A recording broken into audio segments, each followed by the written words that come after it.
नमस्कार, कैसे आप लोग। मैं सुमित कश्यप जुड़ रहा हूँ आपसे जीएनजी के माध्यम से। एक बार फिर लेक्चर नंबर 4 में आपका स्वागत है। चैप्टर हमारा accounting equation, class 11, lecture number 4, question number 4 के साथ। मैंने पहले बोला था लेक्चर नंबर 3 में किसी बच्चे का डाउट नहीं आया है। अगर आपको फिर भी डाउट आता है आप मुझे फिर भेजिए, मैं क्वेश्चन आपको सोल्यूशन आपके कमेंट बॉक्स से मैसेज में डायरेक्ट दूंगा। लेक्चर नंबर 4 में क्वेश्चन नंबर 4 के साथ स्टार्ट करेंगे आज। क्वेश्चन नंबर 4 में आइए।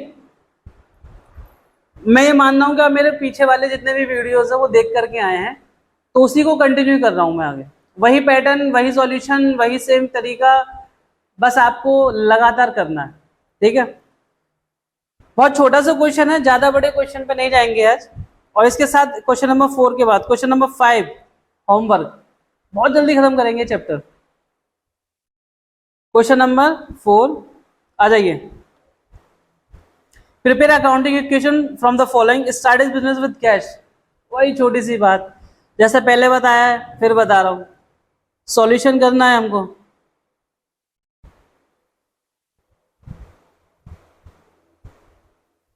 सॉल्यूशन 4, ठीक है। असेट एक तरफ लिख लो, equals to liabilities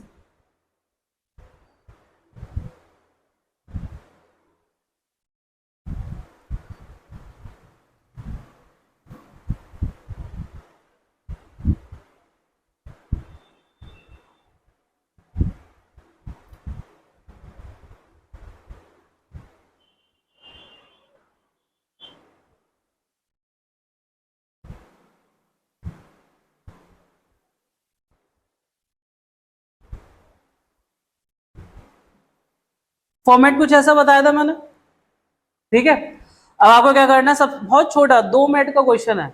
started business with cash, how much, 2 lakh rupees. कितने रुपए से स्टार्ट किया है? 2 लाख रुपए से। बेटा क्या है, मेरे पास कैश आया और लायबिलिटीज में कैपिटल आई। जो बच्चे लगातार हमारे लेक्चर्स देख रहे हैं उन्हें पता होगा कि जब हम बिजनेस में पहला पैसा लगाते हैं तो हम उसे कैपिटल कहते हैं, और वो पैसा किस फॉर्म में आता है? कैश फॉर्म में आता है। जरूरी है सिर्फ कैश से बिजनेस स्टार्ट करो, ध्यान रखना। जरूरी नहीं है कि सिर्फ और सिर्फ बिजनेस कैश से स्टार्ट हो, कभी कभी बिजनेस के साथ कुछ सामान भी ऐड कर सकते हैं। जैसे कि आप अपनी किसी भी तरीके की, मान लीजिए कोई छोटा सा कोचिंग या इंस्टीट्यूट खोल रहे हैं, हो सकता है घर से आप चेयर्स भी ले आए, टेबल्स भी ले आए, तो आपने पहले ही फर्नीचर ला के रख दिया और कैश बाद में लेके आए, तो कैश और फर्नीचर दोनों मिलकर कैपिटल शो करेंगे। और अभी तक जो क्वेश्चन हम कर रहे हैं उसमें हम क्या सीख रहे हैं कि कैश हम पहले लेके आए, कैश के बाद हमने बाकी की सारी चीजें परचेज करी, ठीक है।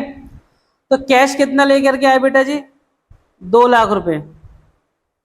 तो पहले दिन तो मेरे को बिजनेस को ऐसा दिख रहा है कि मैंने कैश लगाया, वो कैपिटल में कन्वर्ट हो गया। How much? 2 लाख रुपीज बेटा। Next, purchase goods for cash 60,000 on credit, 1.5 lakh. मैंने सामान परचेज किया, यानी कि स्टॉक। क्या मेरे पास स्टॉक आना चाहिए? बिल्कुल आना चाहिए, तो यहां ऐड कर दूंगा स्टॉक। लेकिन जो इक्वेशन 1 हो चुकी है उसमें मत करना, उसके अलग नीचे लाइन में करना। मेरे पास तो लाइनिंग्स नहीं है, मैं अंदाजे से कर रहा हूं, आपके पास तो कॉपी है, ठीक है, उसमें लाइन से नीचे करना। जब ये एक इक्वेशन हो चुकी है तो उसके नीचे वाली लाइन में। अब स्टॉक कितने का आया दोस्त? 60,000 का तो कैश में खरीदा और 1.5 लाख का उधार खरीदा, तो टोटल कितने का खरीद लिया? 2,10,000। तो स्टॉक तो आया 2,10,000 रुपए का। 60,000 कैश में चले गए, बाकी के 1.5 लाख अभी गए नहीं है, बाद में दूंगा। जब बाद में दूंगा तो क्रेडिटर्स क्रिएट हो जाएंगे दोस्त। क्रेडिटर्स कितने के क्रिएट हो जाएंगे? 1.5 लाख रुपए के। कोई बात नहीं जी, एक लाइन कर दो, ये लो। जब इक्वेशन हो गई फटाफट कॉमन निकालो। 2 लाख में से 60,000 गए तो कितने बचे बेटा जी? 1,40,000 प्लस 2,10,000 का स्टॉक प्लस 2 लाख रुपए की कैपिटल प्लस 1.5 लाख रुपए की क्रेडिटर्स।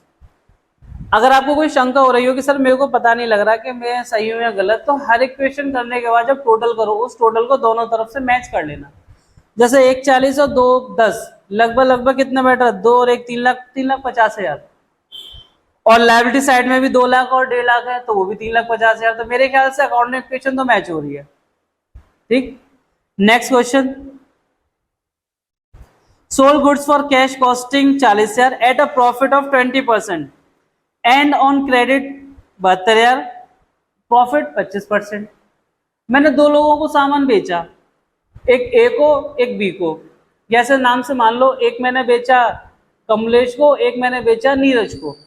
कमलेश को जो बेचा वो मैंने बेचा 40,000 का सामान। कितना बेटा बेचा जी? यहाँ एक नोट बना रहा हूं, आप बिल बना लीजिएगा। 40,000 का सामान मैंने कमलेश को बेचा। मैंने कितना प्रॉफिट कमाया इस पे? 20%। कितना जी? 20%। ये तो कॉस्ट हो गई।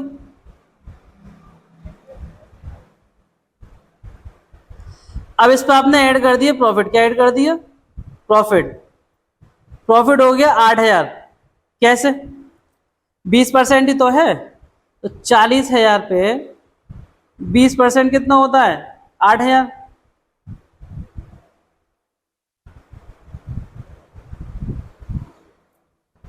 तो टोटल हो गया 48,000। अच्छा, ये जो मैंने बेचा है इसका पैसा मुझे मिल गया, क्योंकि ये मैंने बेचा कैश के लिए, पहले लिख दिया है कैश।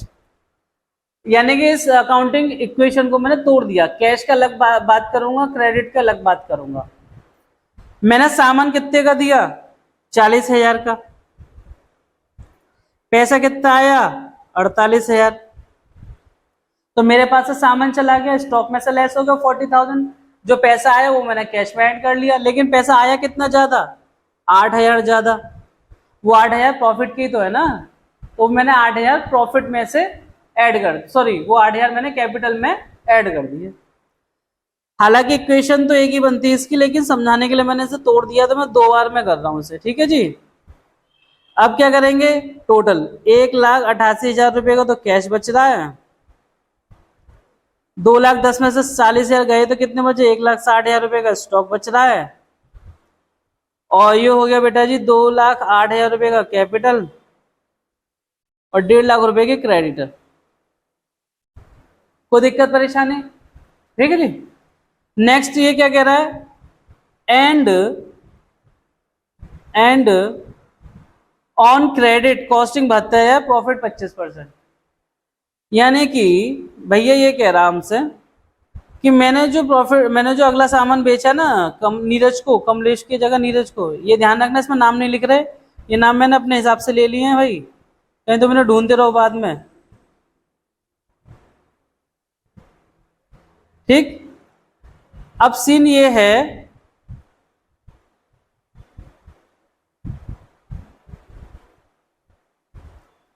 कि मेरे को एक और नोट बनाना पड़ेगा समझाने के लिए। क्यों? क्योंकि मैंने 72,000 रुपए का सामान बेचा,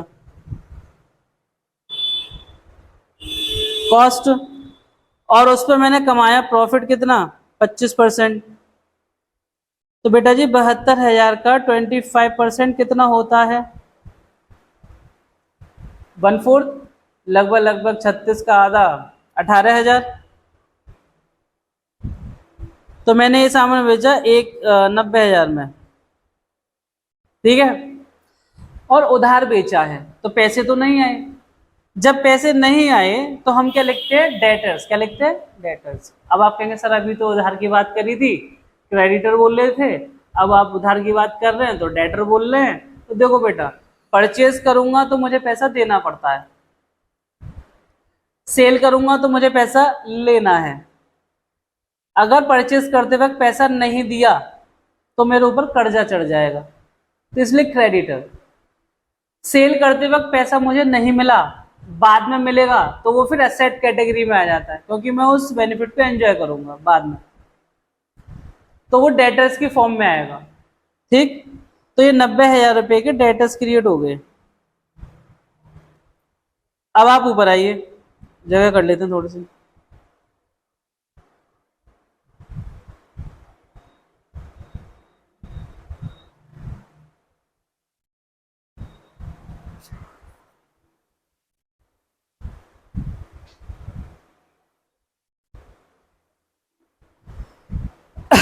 तो सेल कितने का किया?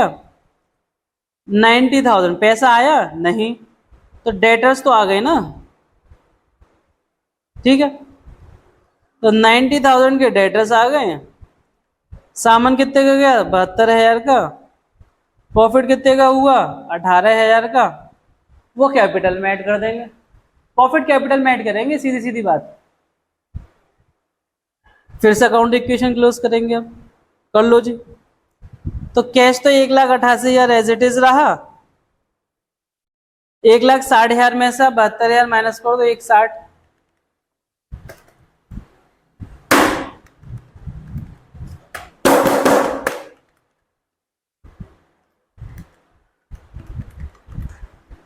ये बचा आपके पास 88,000। 90,000 का डेटर्स हो गए, 2,08,000 कैपिटल थी, 18,000 इसमें प्रॉफिट ऐड हो जाएगा, 2,26,000 और 1.5 लाख रुपए कैपिटल। सॉरी क्या कह रहे हो? हाँ हाँ, नहीं नहीं सुनो, देखो इनका भी वही डाउट है। ये कह रहे हैं कि सर जी डेटर और क्रेडिटर में अंतर ही क्या है? फिर जब दोनों उधारी की ही चीजें हैं तो वो छोटी सी बात है दोस्त। मैं अगर तुमसे कुछ चीज खरीद रहा हूं तो पैसा मैं दूंगा या तुम दोगे? बताओ। मैं दूंगा ना, और मैंने नहीं दिया तो क्या तुम मुझसे मांगोगे? नहीं मांगोगे। अब कह रहे हैं तो क्या तुम मेरे लिए क्रेडिटर नहीं हो गए, लेनदार हो गए? अब मैंने सामान बेचा तुमको, क्या मैं तुमसे पैसा नहीं लूंगा?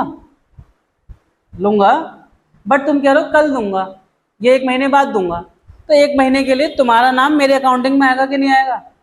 तो मैं इस उम्मीद में रहूंगा ना मुझे पैसा मिलने वाला है, मिलने वाला है, मिलने वाला है सेल के केस में। तो फिर सेल के केस में हमें डेटर्स की हेडिंग बनानी पड़ती है, जिनसे हमें पैसा लेना होता है। जिनको पैसा देना है उनकी क्रेडिटर हेडिंग बनानी पड़ती है, बस। नेक्स्ट आइए, समझ में आया? हाँ ना ना, तुम्हें मैसेज करने की जरूरत नहीं है, तुम तो बैठे हो यार। इसे ऑनलाइन वालों के लिए पेड रेंट 5,000, कितना? 5,000। अगर 5,000 रुपये आपने कैश में रेंट पे किया, एक्सपेंडिचर है कि नहीं है? बिल्कुल है। जब एक्सपेंडिचर है दोस्त तो आ जाओ फिर, कैश में से लेस कर दो 5,000 और कैपिटल में से भी लेस कर दो, क्योंकि कैपिटल में से लेस इसलिए करेंगे हमारा नुकसान हो गया है जी भारी एकदम। जब हो ही चुका है तो फिर अकाउंट इक्वेशन खत्म करो। तो यहां बचेंगे 1,83,000, यहां बचेंगे 88,000,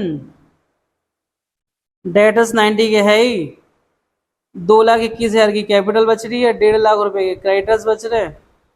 क्या मेरे पास यही आंसर आ रहा है? कैपिटल 2,21, 1.5 लाख के कैपिटल, क्रेडिटर्स हो गया। मैच कर लेना बेटा आंसर, ठीक है? और जितने भी लोग ये बैठे हैं सब अपना आंसर मैच करके जाना, सब समझ में आ गई?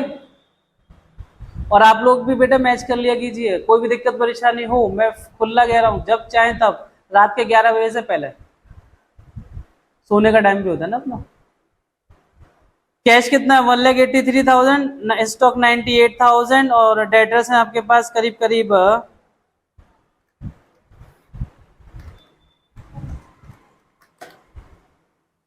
90,000। ये आ गया 183, ये आ गए। आई थिंक कोई कैलकुलेशन मिस्टेक हुई है।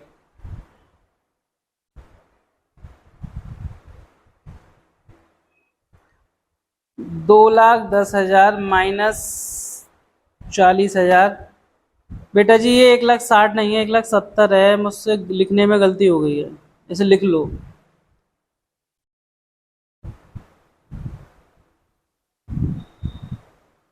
ठीक है, तो यहाँ पे 98 बचेंगे। क्वेश्चन सही है, लिखने में गलती हो गई थी बस।